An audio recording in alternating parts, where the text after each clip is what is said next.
guys, I'm Chris. Hey everybody, I'm Robert. And we're the Film Flamers. It's time for another hot take. And this month we've decided we're going to bring you two movies to talk about. Godzilla, King of the Monsters. And I Am Mother, which was showing on Netflix. Yep.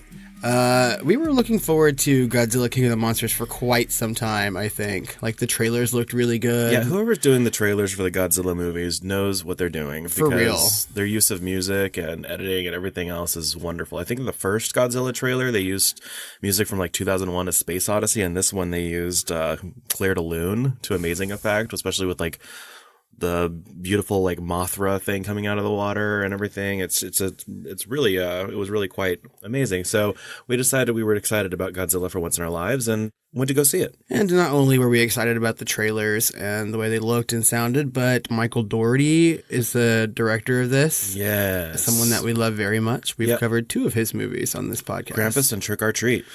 And we're huge fans, so we had to continue our love and discussion of Michael Dougherty films, and so we'll just dive right into Godzilla, King of the Monsters now.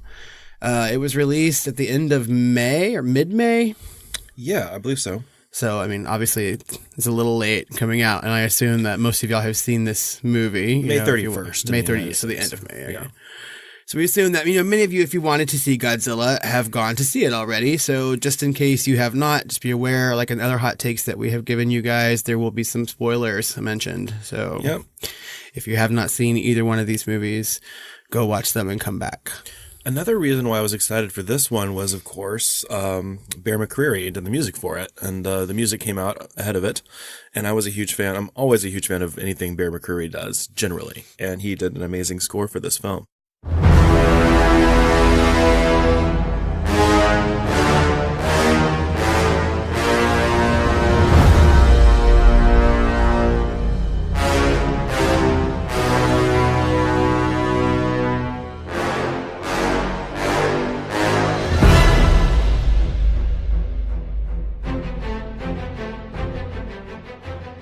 Did you know that he was doing the score before the soundtrack was released? Yeah. I had no idea. I never look at that. You know what I mean? So maybe that's just it. Yeah, only like a little bit. Like when I realized, oh, it's coming out, and then I saw who it was. This was before I saw the movie, obviously, and I listened to it, and I was even more intrigued. So yep, he sent me a message saying, here the soundtrack is out. It's Bear McCreary. So I went and gave it a listen before I saw the movie, and it's actually really good. You know, I don't listen to a lot of film scores, but I like that quite a bit.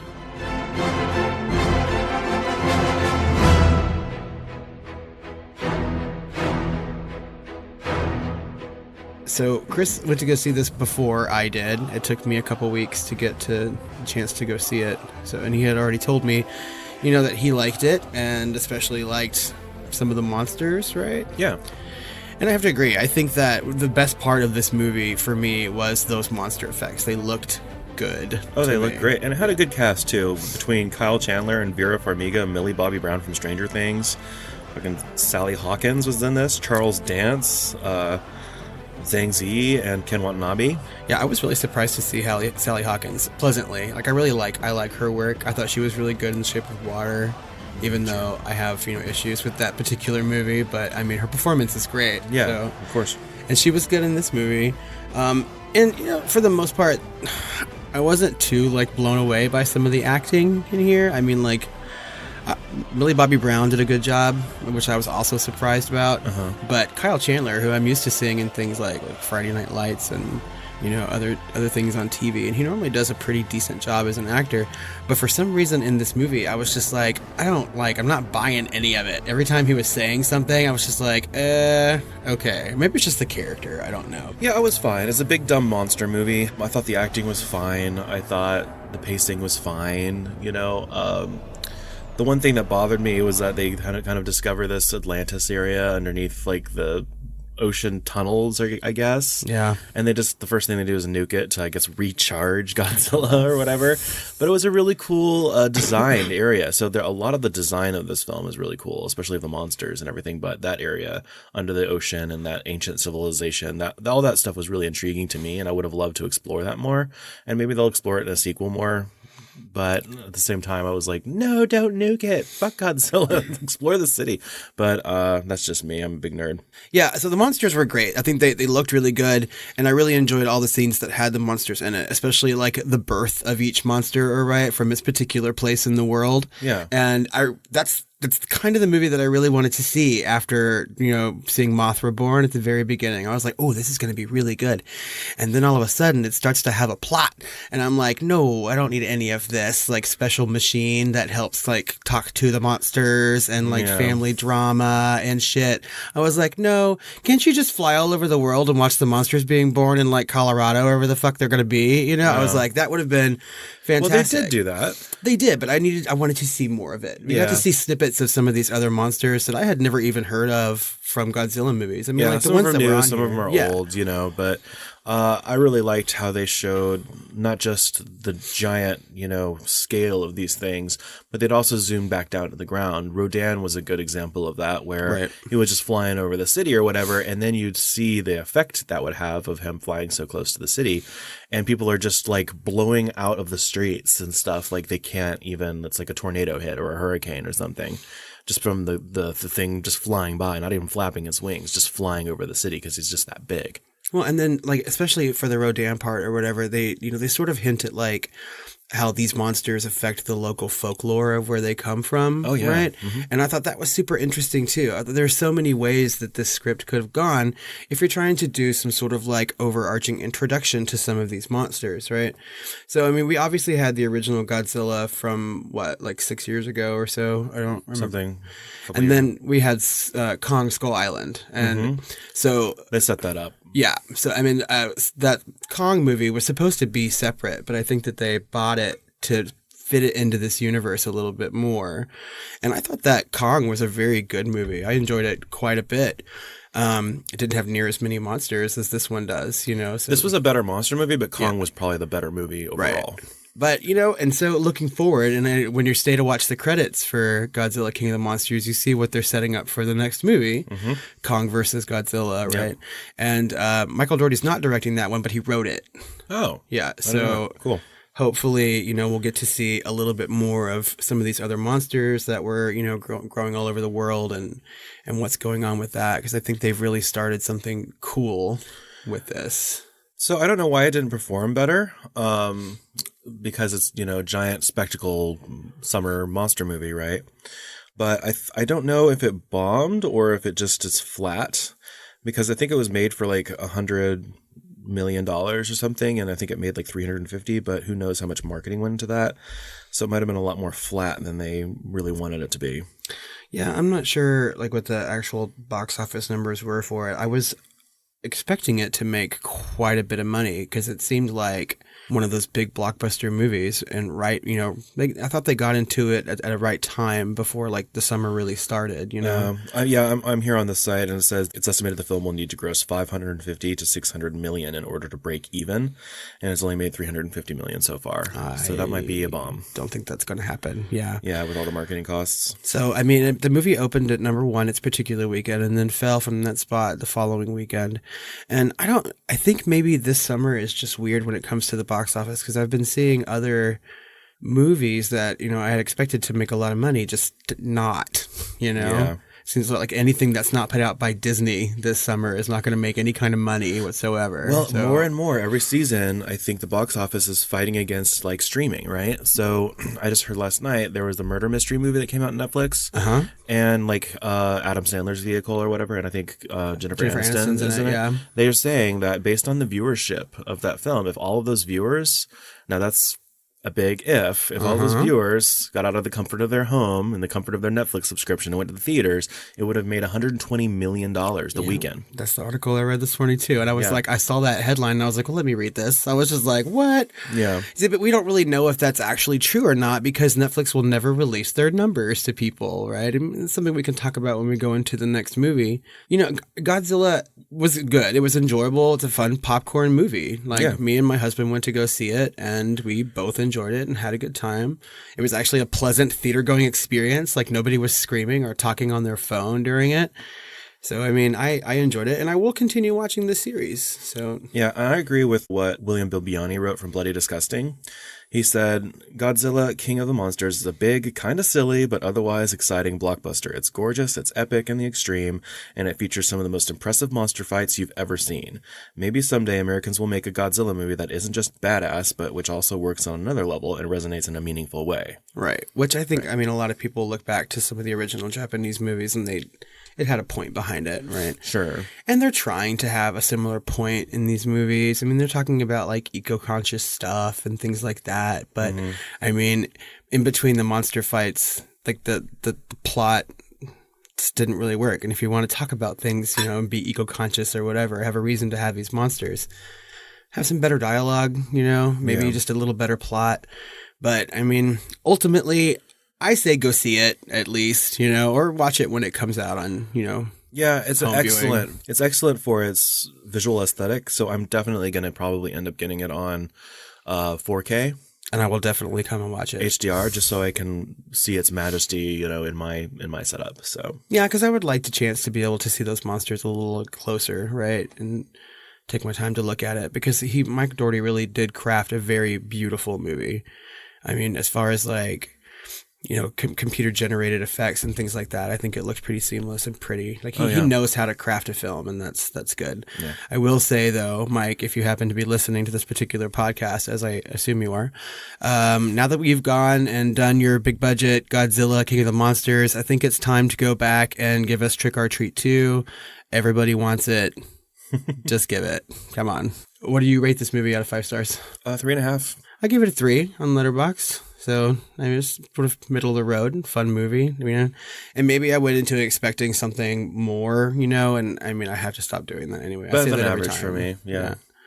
So next up, we're talking about I Am Mother.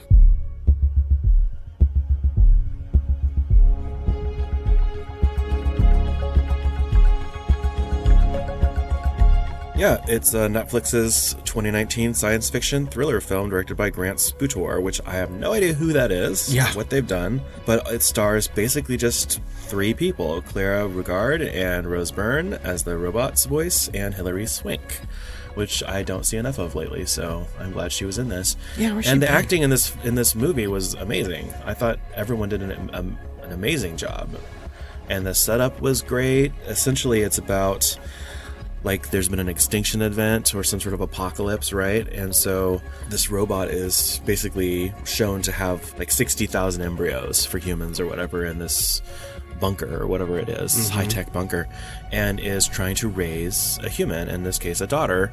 And it actually goes through and shows the daughter kind of growing up, and it's like a little tear-jerky and heartfelt, and then it kind of cuts to a daughter grown up, and she is taught certain things about the world that may or may not be true by the robot mother for her own protection or other reasons, and basically gets introduced to Hilary Swank's character as she's trying to escape from the outside to come in.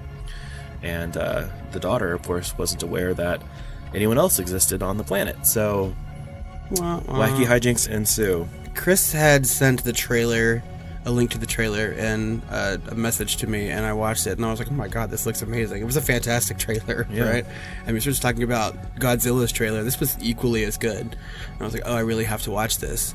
And thankfully, it's easier to watch something on Netflix than it is to go to the theater sometimes, right? And so I sat down to watch this movie and really enjoyed, like, most of it, you know? Yeah. By the first couple minutes into this movie, when that robot's holding a baby and singing Baby Mine from Dumbo, like, I was crying. I was just like, oh my god, this is going to be so good. And as the movie progressed, I mean, like, the acting is phenomenal, like Chris already said. I think Rose Byrne deserves an Oscar for this movie. I really do. Not Hilary Swank? Hilary Swank was good too. I just think that, I mean, The voice. There should really be a voice acting, like, well, I mean, I'm not something. afraid to give them some sort of regular acting nomination. Like, this is, you know, I'm somebody who feels that Scarlett Johansson deserved at least a supporting actress nomination for her, you know, and she was just playing a voice, and that's hard work, you know. I mean, because you're not technically there on set all the time, you don't get to react to people in the same way, and I mean, I just think it's an amazing performance, even more so than Rose Byrne was. That girl, what is her name? Clara Regard. Yeah. Yeah, she was amazing, and I had never even heard of her before. Yeah. She was so good. The movie itself, when it first started, I thought, there's no way that this is a horror movie, right? It's just like, this has got to be just straight up science fiction, maybe with a little like high drama thrown into it. Yeah. But that's really not the case, I think. This movie is almost a straight up horror movie. There were some scenes that I felt, very tense and kind of afraid for the people. I was thinking, though, this isn't much horror, but it's like definitely a sci-fi thriller. Yeah. And which, of course, any kind of thriller is going to be under the gigantic horror umbrella to me. Or, definitely has some horror adjacency there. Well, I mean, there's definitely some like flashbacks to Alien and things like that. I think anytime you're set in kind of this environment, we're gonna get that flashback feeling to things like that. But there's a scene when alarms are starting to go off and the robot is doing something else, right? And up until that point, we had just seen it sort of like mosey around, right? But then it's like hauling ass to get to where the emergency is, and I was like, oh fuck, that robot can run! I was just like, oh my god! Yeah. And so I was like, well, if it can do that, what else can it do? Sure. And then as the story starts to progress a little bit more, I was just like, okay, so maybe the robot's a little evil, right? Spoilers, we learn that she is the third daughter, and as she's sifting through the ashes in like the furnace or whatever, she sees the bones of others, and it actually, I went back, and the film actually spoils that, right? Because you're seeing the younger daughter as she's like 5 or 6 years old or whatever, 4 to 6 years old, and she's being raised by the mother, and it's all very heartfelt and everything else, and then it jumps to her being older, but what it says is day 13,000 something blah blah blah. Well, 13,000 days is like 38 years. 38 years had passed, and it was right there in the title card. It said, I didn't even realize that. It said day 1, and then it said day 13,000 something, and she's only like 16 or something, 15. Oh my god. And literally, it's 38 years. It's blowing my mind right now. I did not even pay attention to that shit whatsoever. Yeah. I was so wrapped up in crying about that damn song. So if people did some quick math, or they knew, like 13,000 days, that's 38 years. Quick math. Yeah, that's... that is... obviously, she wasn't 38 years old. So something's going on, right? Yeah, that's insane. I'm so glad that you told me that, because that changes everything, right? Because they do tell you right away. We were just talking about like Seven, how they set things up throughout that entire movie, and this is another example. And also, how old is Hilary Swank's character, right? So they try and plant that seed that Hilary Swank's character could be one of those first daughters. And I really thought that's what it was, right? And I guess, like, this is on Netflix and probably a lot more accessible to most of you listeners, so maybe we won't try to spoil everything about this movie. But there's a couple twists and turns, and it keeps you guessing. And I had some guesses, and I had some things I wanted it to do. But at the end of the day, after I stopped this, after the movie was over, I decided, you know what? I have no complaints about this movie. It wasn't perfect for me. Like, I didn't get that much out of it. Like, I got a lot out of it, obviously, intellectually and emotionally, but I didn't end excited that I had watched it, right? God, I don't want to like shit on this movie because I loved it. Like, I will watch it again. I will show it to people because I really, really enjoyed it. It's a 4 out of 5 to me, but it's one of those rare movies for me that I don't know what I would change. Like, I thought it was a really good movie, and I don't think it did anything wrong for what it was. I also gave it a 4 out of 5 when I marked it on Letterboxd. So, it's really good. I wouldn't change a whole lot either. I will say that, I gave it those stars really because the first hour and a half of that movie are so good and so taut, right? Yeah. And I really enjoy movies in a small setting with small casts and things like that. And it was really, really good. I will say for the latter part of the movie, the final act, right?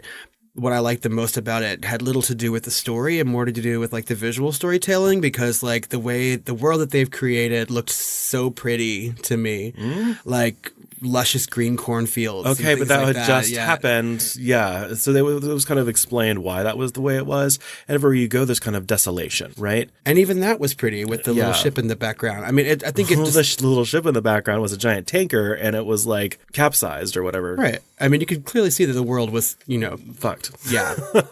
So, I mean, we knew that going into it, and I didn't know what it was going to look like. What I liked was that it had looked like nature was starting to take over again, right? Like, you could kind of tell it was past the time of humanity. Humanity was just kind of there watching it all end, at that point, whatever was left of it.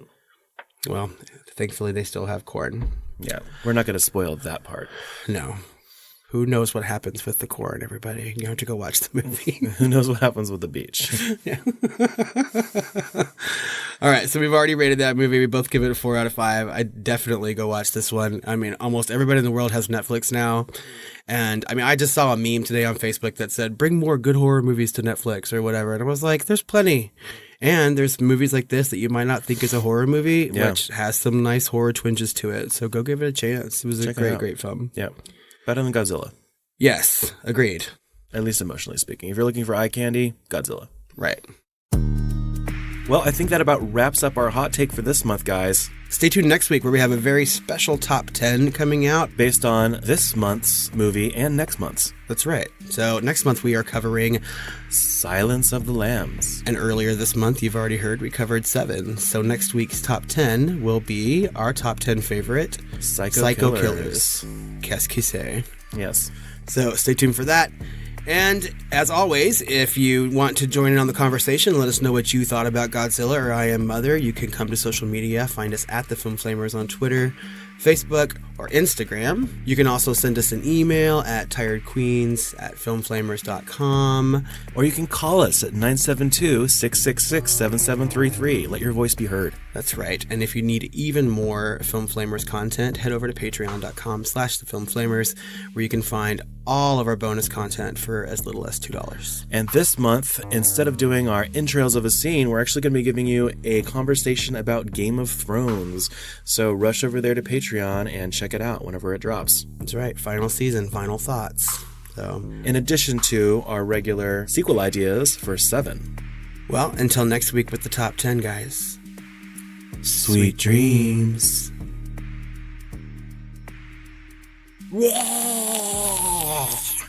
That was my best Godzilla. Really? on Twitter, Michael Dougherty called that thing a burp whenever he like lit up the sky or whatnot. He was like, that's just a burp. There you go. Motherfucker.